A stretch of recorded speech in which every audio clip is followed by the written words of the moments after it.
En 1996, el grupo terrorista MRTA tomó la residencia del embajador japonés y retuvo a cientos de personas durante una recepción. El secuestro duró 126 días y puso al Perú en la mirada internacional. Investigaciones de la PUC señalan que el desenlace fue posible gracias a un trabajo de inteligencia muy detallado que permitió ejecutar la operación Chavín de Guantar. Esta acción fue vista como un éxito por la liberación de la mayoría de los rehenes, pero también reflejó el estilo autoritario del gobierno de Alberto Fujimori, que prefirió una salida armada en vez de una negociación. En resumen, la crisis mostró la persistencia del terrorismo, la importancia de la acción humanitaria y los límites de la democracia peruana en los años 90. La crisis se relaciona con los siguientes conceptos de clase. Semana 13. El regreso de la democracia y la crisis de los 80.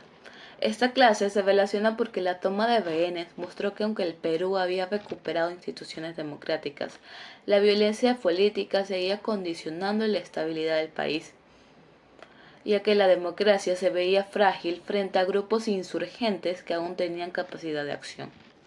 Semana 14. El declive del terrorismo y el regreso del autoritarismo. El desenlace militar de la crisis refleja cómo el gobierno de Fujimori enfrentó al terrorismo con soluciones de fuerza. El operativo Chavín de Guantar consolidó su imagen de control y reforzó su estilo autoritario. Además, en la semana 15, la continuación del declive del terrorismo y el autoritarismo se relaciona porque la crisis de los rehenes muestran cómo en paralelo al crecimiento económico y la aparente estabilidad, el Estado imponía respuestas autoritarias para mantener el control, lo que se convirtió en la estrategia dominante frente al terrorismo. La causa directa de la operación Chavín de Guantar fue la toma violenta de la residencia del embajador de Japón en Lima por parte de 14 miembros del movimiento revolucionario Tupac Amaru la noche del 17 de diciembre de 1996. Este acto no fue un momento aislado, sino la culminación de una estrategia terrorista desesperada, cuyo objetivo principal era forzar al gobierno peruano para liberar a un gran número de sus miembros encarcelados. Álvarez Rubio 2015. El MRTA, buscando reactivar su relevancia y presionar al Estado peruano, utilizó el secuestro de cientos de personajes influyentes, incluyendo diplomáticos, ministros y militares, como una palanca de negociación extrema. La selección de la residencia del embajador japonés durante una celebración importante garantizó la máxima atención internacional y la captura de rehenes de alto perfil, maximizando la presión sobre el presidente Alberto Fujimori. La incursión fue tan sorpresiva y precisa que inicialmente algunos cautivos confundieron a los atacantes con personal de seguridad. Esto último dicho por un R en una entrevista, quien es Louis Jean-Pierre.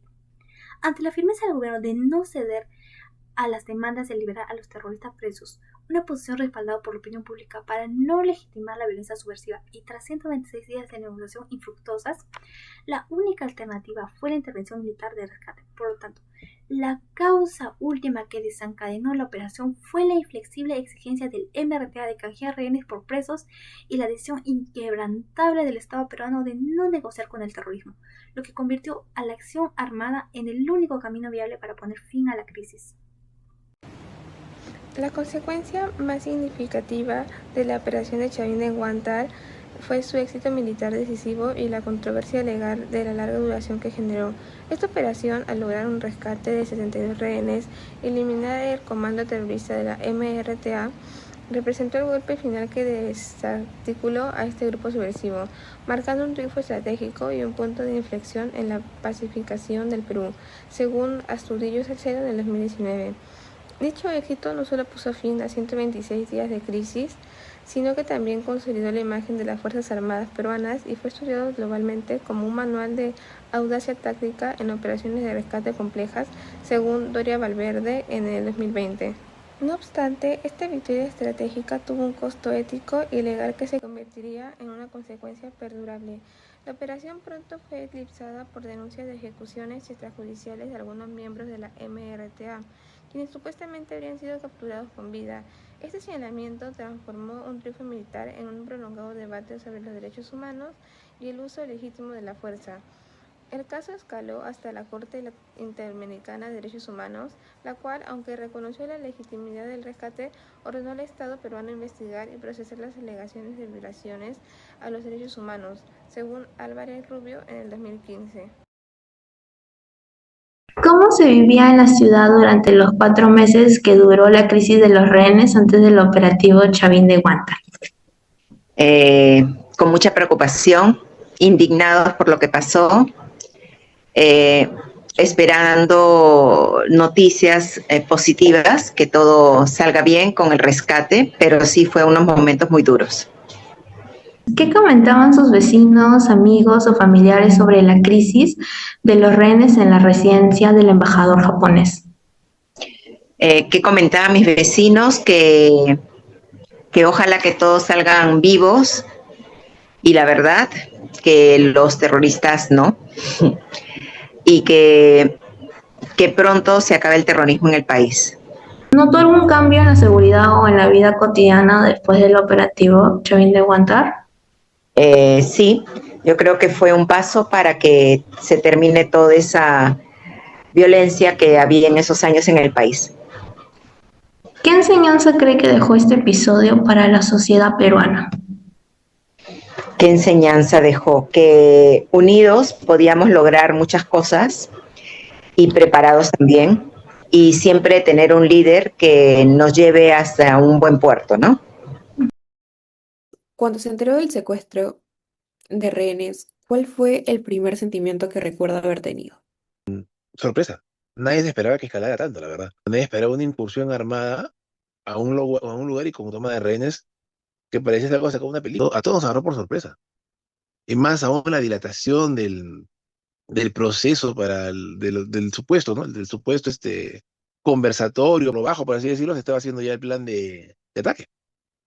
Los comandos tanto de la Marina como del Ejército estaban ya planificando la operación de rescate. Porque Fujimori, ¿sabes lo que sí? Fujimori se puso los pantalones bien puestos desde que capturó a Ismael. Por orden de esa capturó a Ismael, como muchos militares de esa época lo indican. O sea, estaba viendo la forma pacífica, pero más que nada era para conseguir dilatar el tiempo y poder entrar a efectuar el rescate, ¿no? Cuando escucha hablar usted hoy de los comandos de Chavín de Guantar, ¿cuál es el primer pensamiento o recuerdo que se le viene a la mente? Héroes. Son héroes porque lograron primero que nada efectuar un rescate exitoso. Un orgullo de una operación militar que salió demasiado bien, la verdad. Y que logró afianzar la política de no negocio con terroristas y que el terrorismo tiene que acabarse. Ahora que están hablando de que no, de que mataron a los terroristas, que fueron malos, que los derechos humanos, yo siempre he tenido una política desde que tengo uso de entendimiento de lo que es el terrorismo, porque tengo un padre militar que ha vivido es un combatiente de esa época. Derechos humanos, vela por los derechos humanos del terrorista, no de la víctima. Entonces, ¿qué reclaman? Esto, lo que tuvimos aquí con el MRTA y con Sendero fue una guerra interna, una guerra civil. Era una guerra y ellos mataban gente.